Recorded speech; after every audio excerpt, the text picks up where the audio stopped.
are listening to Diasporic Music on Black Power 96 with Melinda Francis, Norman Richmond, and joining us on the line is Dr. Gerald Horne, the Moores Chair of,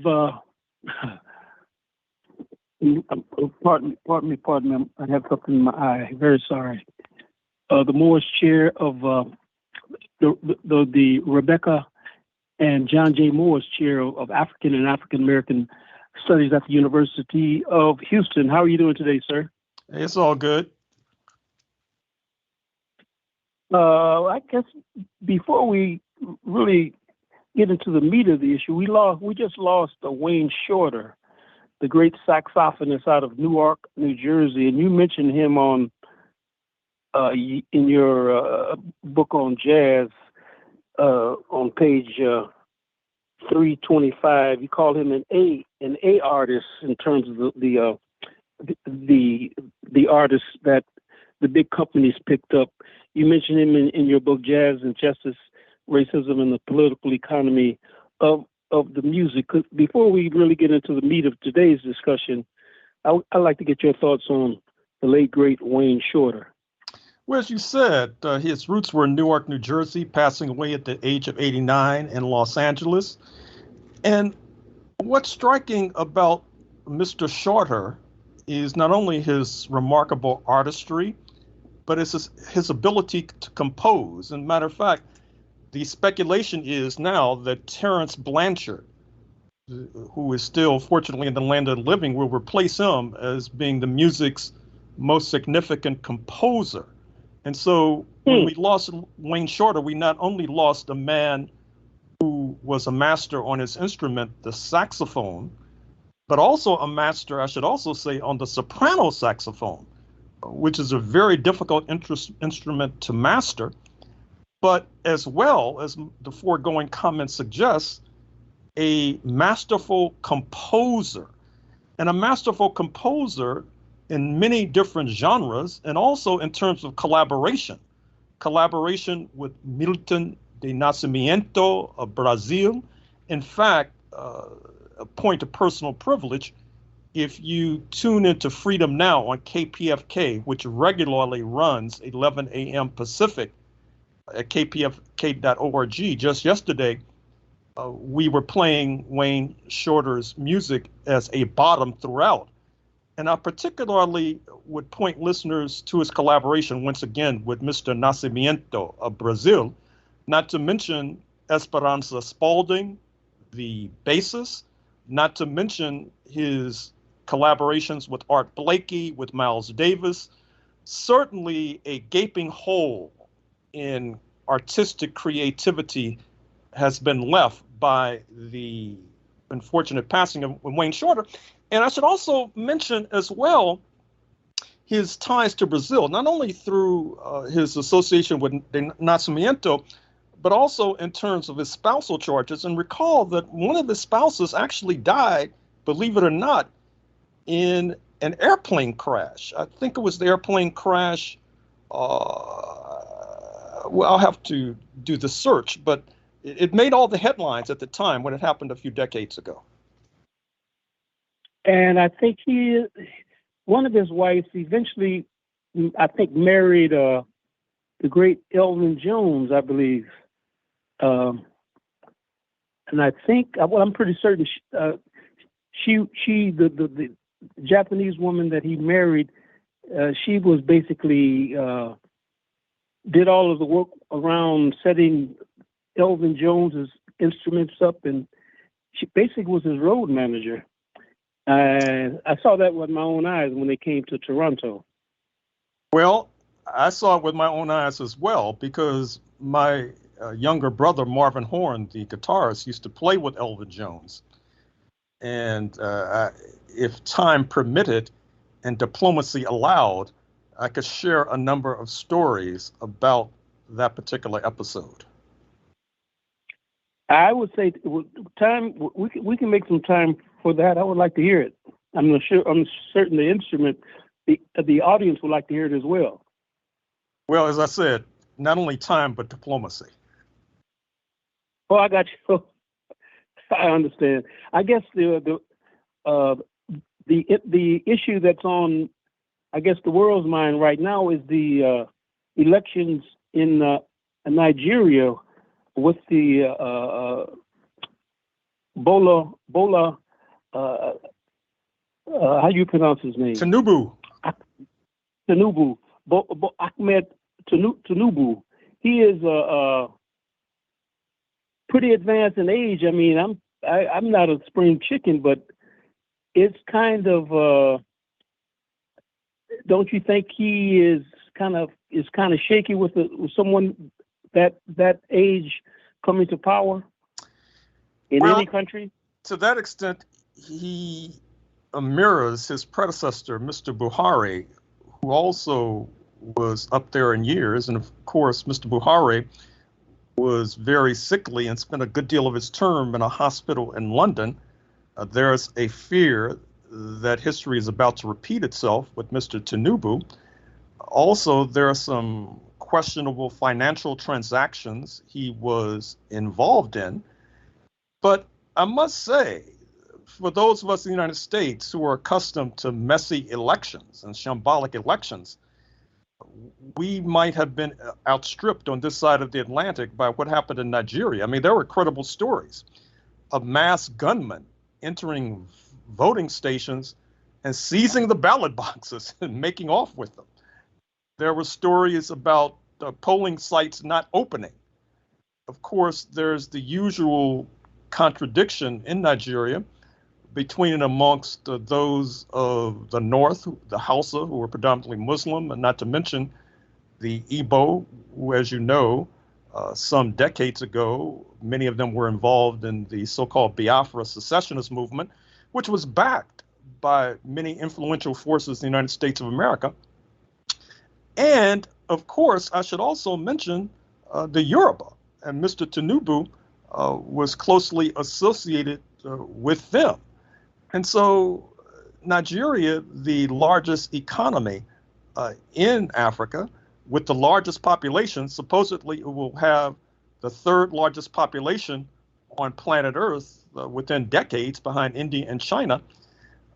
It's not necessarily setting a good example for the rest of Africa, although, once again, one could not necessarily exculpate the neo-colonialists, that is to say, the North Atlantic powers and the tragic legacy they left in Nigeria. And in that context, I should mention that once again, you see traipsing around the neighborhood President Macron of France, who this week is visiting Democratic Republic of Congo, Congo-Brazzaville, Republic of the Congo, Angola, visiting Gabon, all countries which are very powerful in terms of natural resources, all countries which are seeking to break the neo-colonial ties with France, with the North Atlantic countries. And once again, to the extent that they're successful in doing so, I think hopefully it'll provide a positive example for Nigeria to follow, which in a sense contradicts what I just said about Nigeria creating an example for the rest of Africa to follow. Well, he's touring more countries than Seun Kuti, the son of Fela Kuti. He's on a tour. He's like Seun Kuti touring Africa. Well, it's not only that, but obviously we're going through this major transition in the world right now. And France's previous role is being questioned. You see that in these demonstrations in Bamako, Mali, where France has been ejected, you have citizens raising the flag of Russia. And that's part of this hysteria about the growing influence in Africa of Russia and China. We saw that the United States sought to manipulate the satellite airwaves and ALS-RT, formerly known as Russia Today, from cable and radio packages in Africa. And so Mr. Macron is scrambling to avoid being overtaken by events, but I doubt if he will be successful. In terms of the whole Nigerian question, are the Yorubas the Yoruba ethnic group? Were they the most the largest ethnic group taken out of the African continent, or among the most people, the most taken out of Africa? Because you have Yorubas in Brazil, Yorubas, Cuba, Louisiana, all over the diaspora. How does the Yorubas stand in terms of being enslaved and brought to the Western Hemisphere? Well, I would say among. I mean, certainly, if you look at the African continent as a whole, you have to look at Angola and Congo, the Congo River Basin, not only the Congo River Basin, but then heading due south into northern Angola. Walter Rodney pointed our attention to the Upper Guinea coast, due north. So I'm sure, to the detriment of the Yorubas, they were well represented, I'm afraid to say, within the ranks of those who became captives in the unlimited African slave trade. But I'm not sure if they could be ranked as number one in that inglorious category. And according to your sister, your roots are from Angola. Well, I would like to think so, and that has been what I've been told. I mean, I say I'd like to think so because, as you know, I was very heavily involved in the solidarity movement with Angola when it was coming to independence, and wrote quite a bit. Angola had quite a catalytic impact on my ideological development, as it should have had a catalytic impact on the ideological development of many. Yes, it was very important. Yep, it was. For a brief moment, it split the movement. A number of people, including myself, supported Jonas Savimbi for a brief moment. When we found out who he really was, we jumped out of the pot with him. Right. Jonas Savimbi was the leader of a group called UNITA, and they were directly aligned with the CIA, the Portuguese secret police, and the South African apartheid government, as you pointed that out in many of your books. Well, there's a breaking story. I think it appeared on the Covert Action website. Covert Action, of course, formerly Covert Action Bulletin, former Covert Action Quarterly. It specializes in the tales of daring do of the Central Intelligence Agency and its acolytes. And so they had a story about two well-known Black American journalists, one with Grenadian roots, or I should say Caribbean roots, about the man then known as Malcolm X when he tours Africa, how he may have been portrayed by a man I write about in my book, White Supremacy Confronted. I'm speaking of Leo Milas, who posed as a Mozambican and became influential in Frelimo, the Mozambican organization, still the ruling party in Maputo. And the article also mentions that the man known as Malcolm X not only met with him, who kept appearing whenever Malcolm showed up at a particular town, but he also met with Savimbi. But I thought but as I was reading this article, I was thinking, what the threshold question is, who is briefing Malcolm X, or did he have briefers who could have steered him away from these odious forces? And I don't know. I mean, I thought that was a question that should have been posed. Oh, well, the question probably was the question of the Communist Party. Some members of the Communist Party, and I think was led by a white South African communist, was very, very critical of Malcolm. And Malcolm, as you know, was courted by the Socialist Workers' Party, the Trotskyists, and they got the rights to his books, and I guess the rights to Morris Bishop's book writings, and so on and so forth. That's my understanding of that situation. Hmm.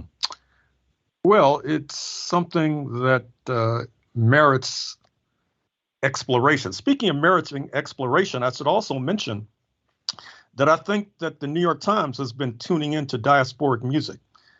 I say that because last week we talked about Tunisia, and Yes. lo and behold, a few days, the New York Times had an article basically tracking what we were just talking about with regard to Tunisia.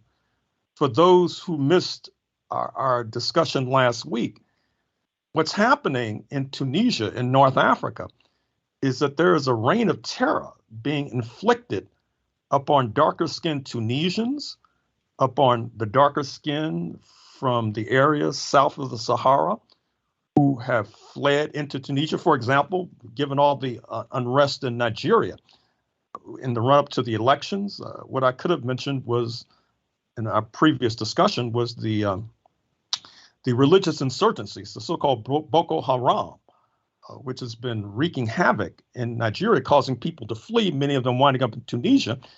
And the President Said of Tunisia, has echoed the right wing in the United States, which complains that immigration from south of the border into the United States is part of a plot to change the demography of the United States.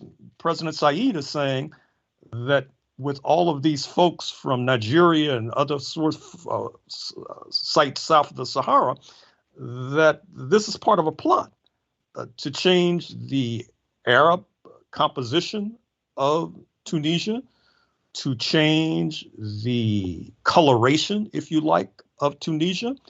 And so you have a lot of dark-skinned Tunisians who are getting caught up in this hysteria and are afraid to leave home.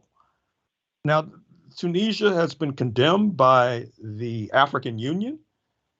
It even has been condemned by certain sources in Paris and Washington, although they have not mentioned their culpability, because what's happening in Tunisia, in a sense, is a mirror of what's happening in neighboring Libya, where since the overthrow of Gaddafi, there has been a similar outrageous persecution of the darker skin.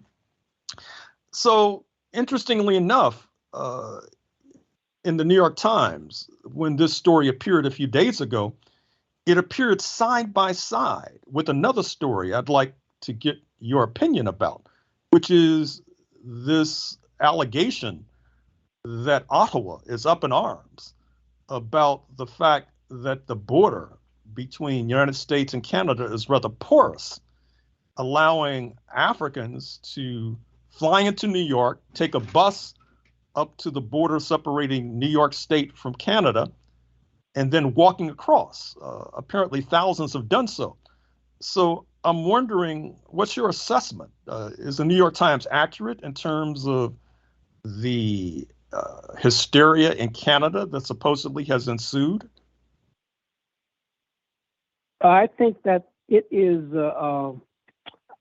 Melinda, you want to go first? I have some ideas, but if you want to go first, you can. But if you want me to go first, no problem. Yeah, you can go for. I can start. I think a lot of it has to do. I don't know if people are aware, but last year around in the fall, like October, there was a big case that was brought towards the Supreme Court of Canada, which had like refugee groups, kind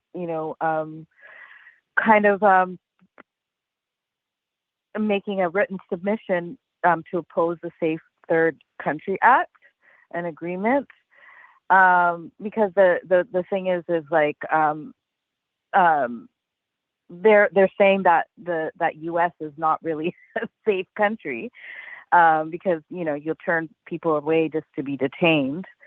So that's one backdrop. But then there's also, if people recall, that there were a few deaths of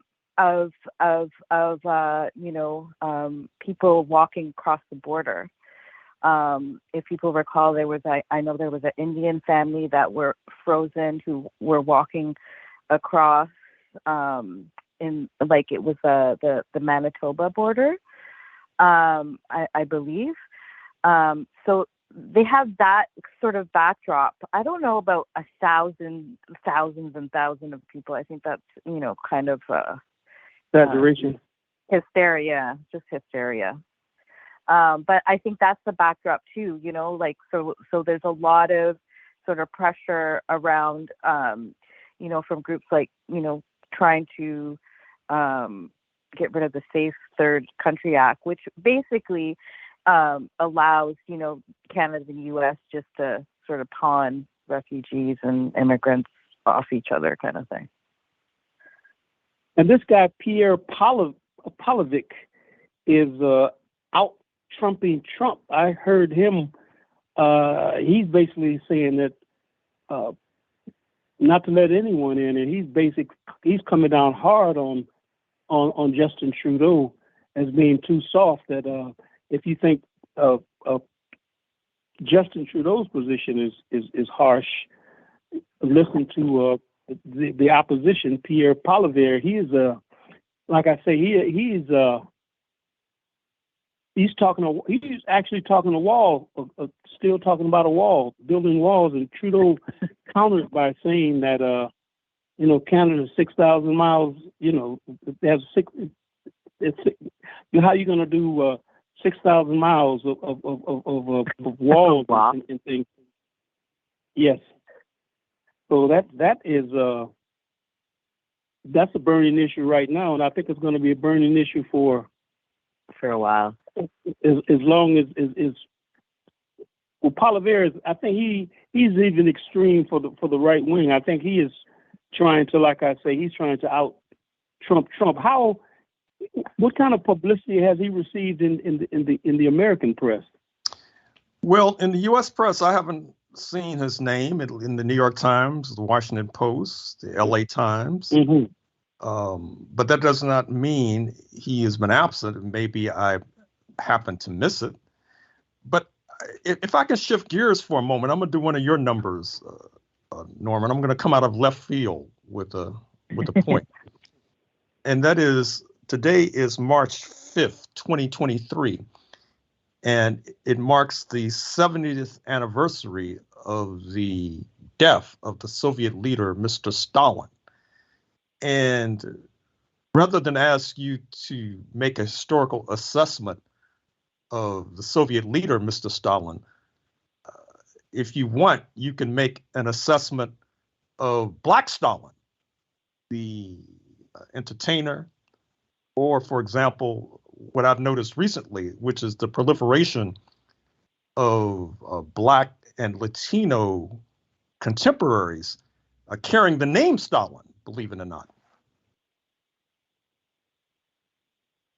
Stalin, well, I have to admit, when I was growing up in my neighborhood, Stalin was pretty, I shouldn't say in my neighborhood, and among people that I ran with, Stalin was regarded as a hero. We were, of course, looked upon as crazy. One of my comrades who just joined the ancestors, Saladin Muhammad, used to catch a lot of hell because he was considered a super duper Stalinist. The chairman of the African People's Socialist Party, Omali Yeshitela, has criticisms of Stalin, but Chairman O'Malley uses Stalin's book, some of Stalin's works, to teach, political education. And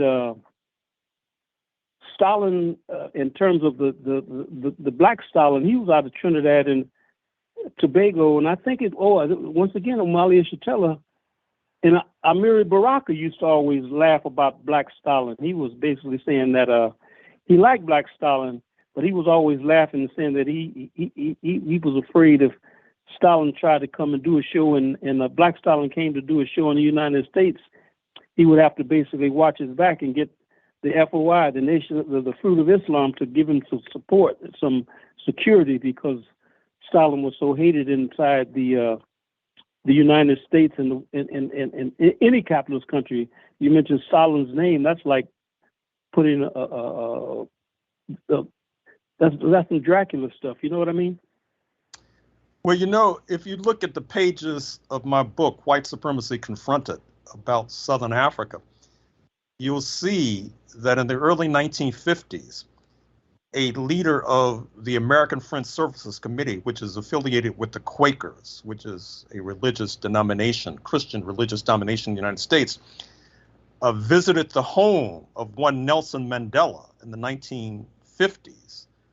And he was struck by the picture of Stalin on the wall.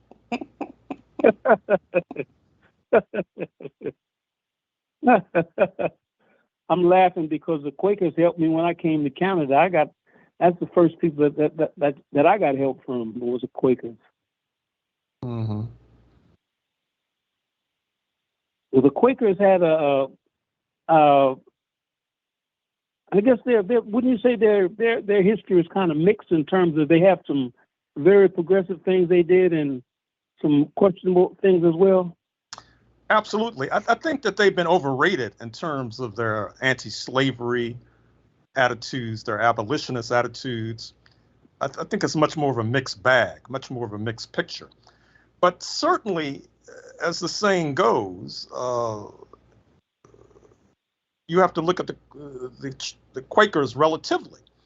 And given that they were in this right-wing country, which interestingly enough is a footnote, a reality that many of our friends on the left refuse to acknowledge, that given that their ability to, as you just suggested, cooperate with those who were seeking to evade military service in Vietnam, for example, I think they deserve kudos for that. And then actually, if you look at my book on Southern Africa, I did research in the Quaker archives in Philadelphia, because they sent missionaries and political emissaries all over the world.